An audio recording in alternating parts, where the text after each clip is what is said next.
Hello students, my name is Kavisha Arora and welcome to my channel Commerce Study.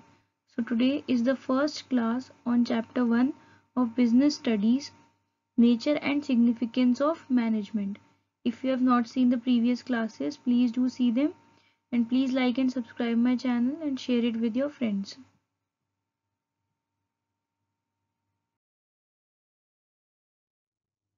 So first is, what is the meaning of management?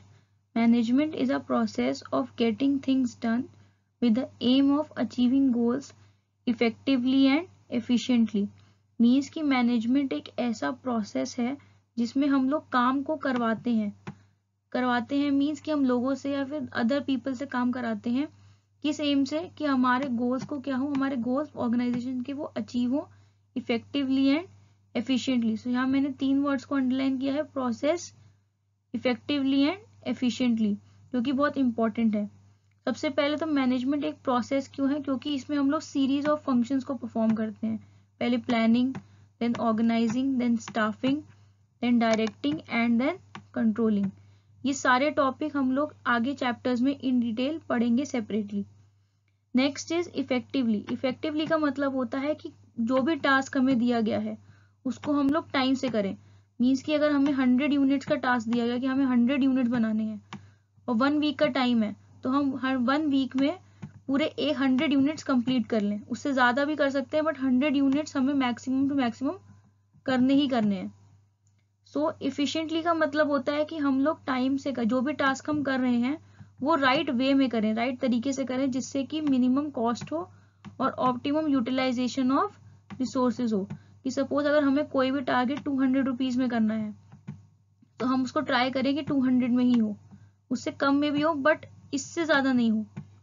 Next उसका दोनों की difference है basis, then effectiveness and efficiency. So first is meaning, completing the task on time on whatever, no matter whatever the cost. Means कि जो भी हमें task है हम टास्क को कंप्लीट करें. कि 100 यूनिट्स का टास्क है तो हम उसको 1 वीक का टाइम दिया तो उसे कंप्लीट कर लें, कॉस्ट चाहे कितनी भी हो. And efficiency means completing the task with minimum cost, optimum utilization of resources. कि हमें टास्क को करना है मिनिमम कॉस्ट के साथ और ऑप्टिमम यूटिलाइजेशन ऑफ रिसोर्सेज के साथ. ऑब्जेक्टिव क्या होता है कि हमारा एंड रिजल्ट मतलब जो 100 यूनिट्स हमें बनाने हैं टाइम से वो कंप्लीट हो जाए. और एफिशिएंसी का मतलब होता है कि हम लोग कोशिश करें कि हमारी जो कॉस्ट है वो बच जाए, मीन्स कॉस्ट बेनिफिट हो हमें. मेन फोकस क्या होता है कि हमें सही टास्क करना है और एफिशिएंसी में होता है कि doing the task in right way, सही वे में काम हो हमारा. तो नेक्स्ट इज कि both effectiveness and efficiency equally important है एक ऑर्गेनाइजेशन के लिए. बिकॉज इफेक्टिवनेस जो है वो किस पे फोकस करती है कि सही टास्क को और टाइम से हो जाए, बट कॉस्ट मैटर नहीं करती. एफिशिएंसी कहती है कि कॉस्ट मैटर करती है उसके लिए बट टाइम और टास्क मैटर नहीं करता कि कौन सा टास्क हम कितना, हमारा टास्क था हमें कितना कंप्लीट करना था.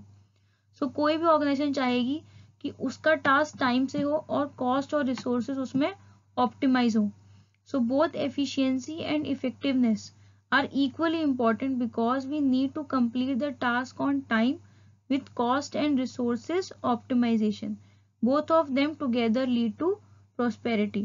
So I have taken a case study regarding this. सबसे पहले हम लोग क्वेश्चंस देखेंगे कि हमें क्या क्या क्वेश्चन को सॉल्व करना है. Identify the quality possessed by Ravi, Mohan and what are lacking. What quality is possessed by the third worker? Which worker is preferred by management? So ABC Limited, a garment manufacturing company, set the target production of 100 garments per month at the estimated cost of 200 per garment. Mohan, a worker, worked double shift and manufactured 150 garments but at the estimated cost of 230 per garment. On the other hand, Ravi, another worker, focused on cost and handled resources very carefully. So he manufactured 90 garments but at the estimated cost of 190 per garment. Third worker maintained the balance and achieved target of 100 garments at the estimated cost of 200 per garment. तो सबसे पहले बताना है कि रवि और मोहन में ऐसी कौन सी क्वालिटी थी जो वो पोजेस करते थे और ऐसी कौन सी थी जो वो लैक करते थे। सो जो रवि है वो एफिशिएंट तो है बिकॉज उसने कॉस्ट को ऑप्टिमाइज कर लिया, बट वो इफेक्टिव नहीं है बिकॉज उसने टारगेट को कंप्लीट नहीं किया। 100 गारमेंट्स का टारगेट था बट उसने 90 ही करे। जबकि मोहन जो है वो इफेक्टिव है बिकॉज उसने 150 गारमेंट्स प्रोड्यूस करे, 100 से ज्यादा 150, बट वो एफिशिएंट नहीं है बिकॉज उसने कॉस्ट को अपने माइंड में नहीं रखा, उसने 230 कर दी कॉस्ट, जबकि कॉस्ट कितनी थी 200। अब जो क्वालिटी थर्ड वर्कर प्रोड्यूस करता प्रोजेस करता है वो क्या है कि वो इफेक्टिव भी है और एफिशिएंट भी है, क्योंकि उसने 100 गारमेंट्स भी प्रोड्यूस करे और 200 की कॉस्ट पर भी। Which worker is preferred by management? Third worker obviously, because वो इफेक्टिव भी है और एफिशिएंट भी है, और कोई भी ऑर्गेनाइजेशन उन्हीं वर्कर को हायर करेगी जो इफेक्टिव हो और एफिशिएंट हो। So it is all for today. कल हम लोग या नेक्स्ट क्लास में हम लोग कैरेक्टरिस्टिक्स ऑफ मैनेजमेंट को स्टडी करेंगे। Please like and subscribe my channel and share it with your friends. Thank you.